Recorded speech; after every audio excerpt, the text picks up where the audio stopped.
Hello everyone, welcome to another of my YouTube video. I think this is YouTube video number 10, I think. Thank you all for your continued support. We're out today doing a little bit of hedge cutting. You'll see that we're not in the biggest of fields by any stretch. We've got a collection of 6 or 7 little tiddly fields that want doing here, so we're working through them.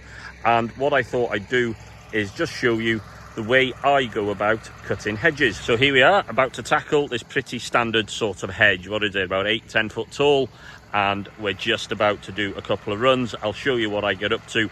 I am not telling you that this is the way you must do it. Everybody has got their own way of doing it. Hedge cutting is much like handwriting.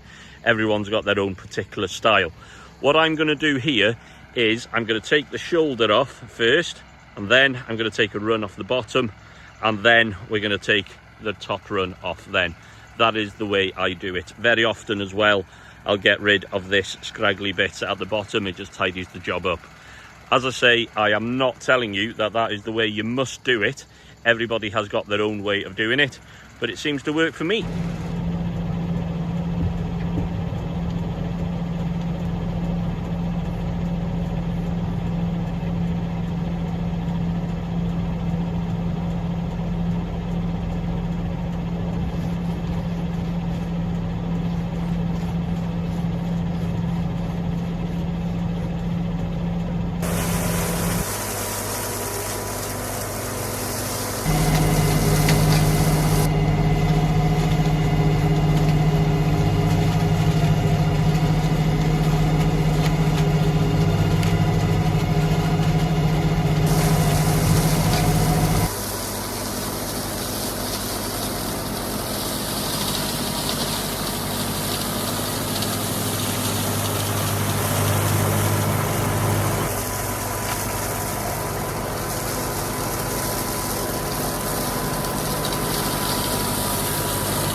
So there we go, hedge cut. So as I said, I took the shoulder off first, and then the bottom.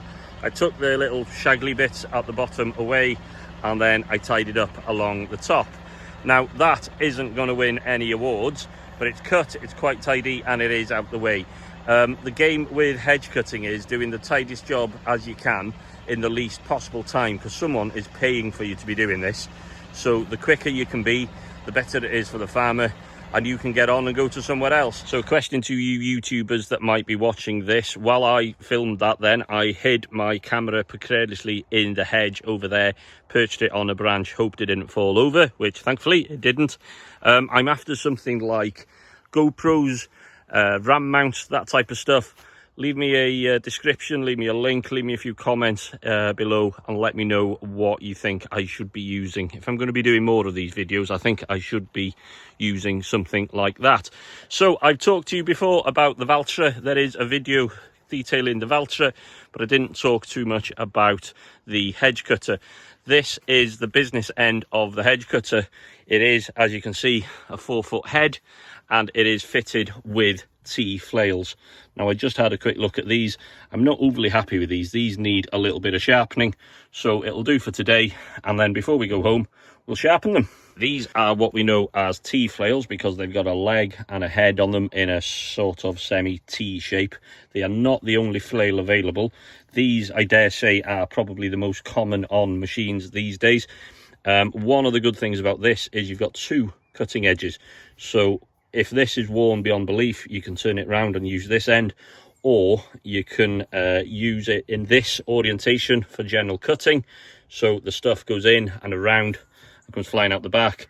But what I tend to do, if I'm doing a little bit of verge or something like that, I will turn the rotor the other way to use this cutting edge and keep this one, although you wouldn't tell now, it's a little bit bruised, keep this one for the verge cutting, which keeps a nicer edge on this. You're less likely to hit this in stones and foreign objects and stuff.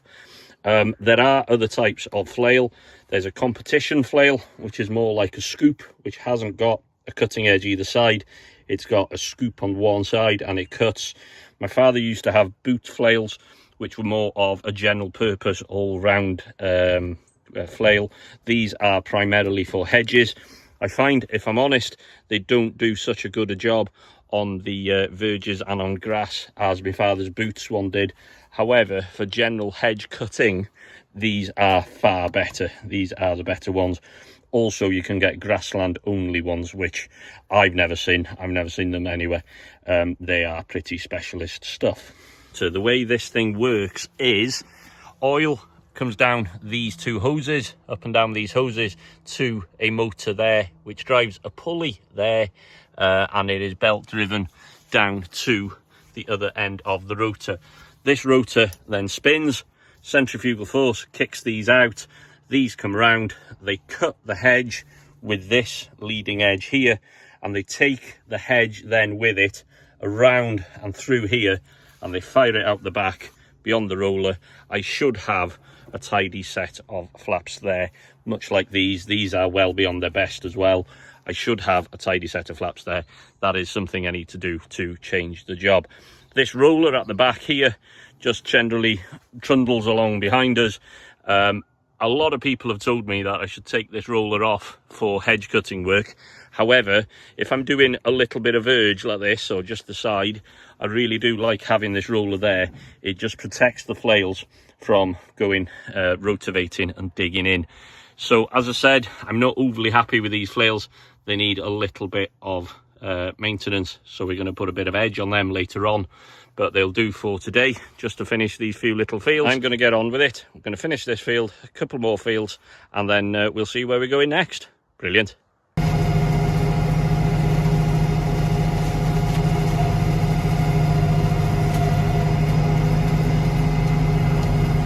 So that's it, we've come home and now we are just going to give the machine a bit of a service. So I'm going to sort out these, as I said.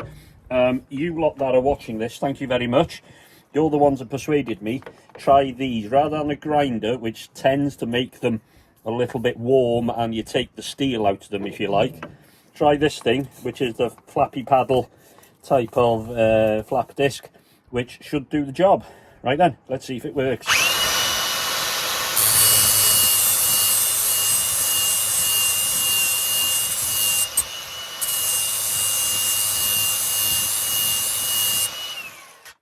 There we are, I think, job done. Trusty Milwaukee grinder with the flap disc on it, which, again, thank you very much for your suggestions. And I just touched them on the edge, so they're not razor sharp, but they're sharp enough, and they're better than they were. I mean, I haven't done that edge, and they got a bit blunt and a bit khaki, where, as I say, they're not razor sharp, but they're certainly better than they were. Right then, next job is to fill with diesel and go around this with the grease gun, and then that'll do. So that's the end of another YouTube video. Thank you very much for watching, and I'm sure there'll be another one very soon. Right then, I'm going to go home for my tea. Have a nice day, everyone. Goodbye.